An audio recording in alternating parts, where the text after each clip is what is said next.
Hello everyone, welcome to my channel. I hope everyone is having a wonderful day. Before starting the video, please go ahead and hit the subscribe button and give this video a like up. The Young and the Restless. Holden flirts with Claire, Diane surprises Jack, and Kane puts Phyllis in her place. All products and services featured are independently chosen by editors. However, soaps.com may receive a commission on orders placed through its retail links, and a retailer may receive certain auditable data for accounting purposes. Jack arrives at home to find Diane rocking a romantic Italian evening. He beams that she always knows what he needs. They kiss. Jack spouts some Italian sayings, and they gab about Harrison coming home from Milan soon, remarking on the comparable peace and quiet now. Harrison, it seems, has taken up the accordion. They toast, slow dance, and imagine Venice. Diane's pleased by Jack's update that Kyle and Claire plan to move in together. She's sure the blonde will want nothing more to do with her grandfather. After some browsing about Victor, Jack warns he better watch his back with Kane and his obsession. Diane points out they need to know what that obsession is. They then proceed to obsess over what Kane's up to. Jack shares that Ashby nearly got Chancellor from Nikki, but assures his wife they're protected against hostile takeovers. Switching gears, they still want to take a honeymoon. Jack will go anywhere with Diane. They kiss and canoodle. At the Overlook, Claire thanks Tessa for the gelato. They discuss Cole's death until the conversation inevitably turns to Maria. Claire's out of the loop, so Tessa drops the bomb that she moved out and they separated. She explains that her wife did something that split them up, but she has no idea what. Claire offers help with Aria. She hates to see her dealing with this alone. Tessa reveals that someone has been helping her. Talk turns to Kyle, and Claire explains he's finally home from France, and somehow, things are even worse. Deciding they need something stronger than gelato for this talk, they head to Society. On his train, Kane gets an update from Holden on his real estate portfolio. Holden, at the bar in Society, disconnects as Daniel walks in and says he overheard him talking to Kane Ashby.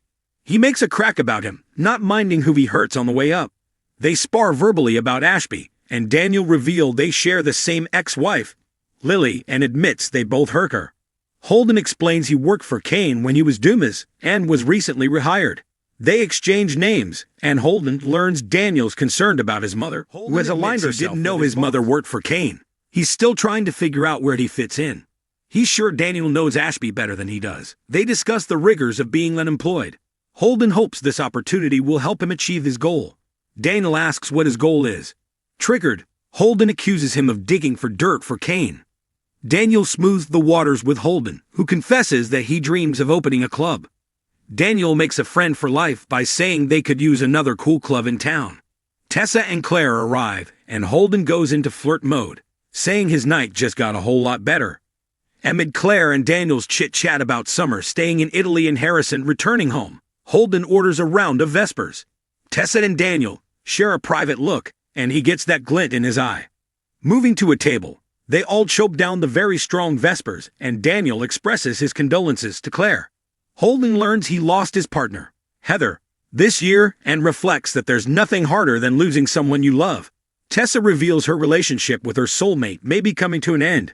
Holden announces that they're all grieving something. He buried his best friend today. Everyone expresses sympathy, and Claire assures him he'll find someone else he can lean on. His expression says he'd like it to be her. On his train, Kane struggles to compose a text to Maddie and Charlie asking for a chance to make things right. Phyllis appears with a bottle of bubbly to celebrate the coronation of Genoa City's new royalty. He's the king, she's the queen. Kane tries to tell her it's not a good time, but there's no stopping the Phyllis Express. She pops and pours, and declares that she's seen Nick. Kane has the Newmans running scared. Kane's still not in the mood to celebrate. Phyllis finds out Kane has shattered his children's trust and assures him she's an expert in the field. At least he faked being an alive person. She pretended to be dead. Just do better, she advises before toasting to kids and their resilience. Kane and Phyllis both admit they're not good with patience and like to make things happen. Just as they're getting on an even keel, she confides that she saw Lily earlier. Kane demands details. Phyllis admits the encounter left her wanting to cheer him up. Ashby stiffly tries to thank her for her concern. I think we are a lot alike, he tells her, but then makes it clear they are not partners or equals. She is not the queen to his king. Red seems to accept this, and they toast to their mutual admiration. Next on The Young and the Restless, Audra shifts blame to Kyle, and Nate updates Devin.